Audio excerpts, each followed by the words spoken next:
Good morning class 3 के बच्चों। आज मैं आप लोगों को फिर आपके विषय वस्तु से संबंधित क्लास 3 के बच्चों के लिए हिंदी व्याकरण के किताब से कुछ अभ्यास प्रश्नों की सूची बनाकर मैं आपके सामने रख रहा हूं।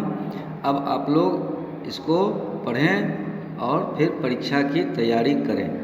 जैसा कि आप जानते हैं कि वैकल्पिक प्रश्न और वस्तुनिष्ठ प्रश्न में 4 ऑप्शन दिए रहते हैं। इस 4 ऑप्शन में से एक ऑप्शन आपका सही होगा। अब देखिए, आज मैं फिर से आपको कुछ प्रश्न भेज रहा हूं ताकि आप अपने किताब का अध्ययन कर सकें, क्योंकि मैंने आपसे कहा था कि किताब को पढ़ना ज़रूरी है। ये प्रश्न आपके एक चैप्टर से 50 प्रश्न बनते हैं, किसी चैप्टर से 20 प्रश्न बनते हैं, किसी एक लाइन से एक प्रश्न आप बना सकते हैं। आप अपनी क्षमता को उन्नत कीजिए, आप अपनी क्षमता का संवर्धन कीजिए पढ़ने के साथ साथ, और अपने मन से जितना भी प्रश्न आप पूछेंगे वह सारा आपको आपके याददाश्त को मजबूत करेगा, आप में संवर्धन करेगा, आपकी हिंदी भाषा का विकास करेगा। इसलिए आप पढ़ने के साथ साथ एक लाइन पर एक प्रश्न आप उससे पूछिए। जैसे आप कहीं पर देखते हैं कि भाषा विचारों का आदान प्रदान का माध्यम कहलाता है, एक परिभाषा है भाषा की। अब इसमें भी एक प्रश्न बन सकते हैं, क्या? तो भाषा क्या है, एक प्रश्न हुआ। विचारों के आदान प्रदान को क्या कहते हैं, 2 प्रश्न हुआ। भाषा से क्या समझते हैं, एक प्रश्न हुआ। इस तरह से कई प्रश्न आपके बनेंगे।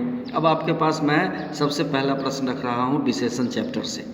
विशेषण चैप्टर का शब्द क्या है कि विशेषण शब्द, खाली जगह, विशेषण शब्द विशेषता बताते हैं।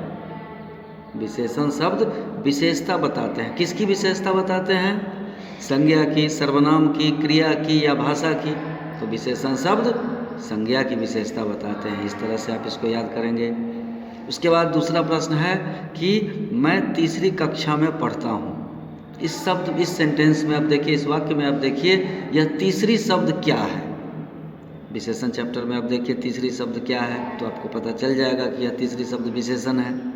इस तरह से फिर उसके बाद मैं आपको क्रिया चैप्टर से एक प्रश्न देता हूँ कि काम का होना कहलाता है। काम का होना कहलाता है। तो काम का होना क्या कहलाता है?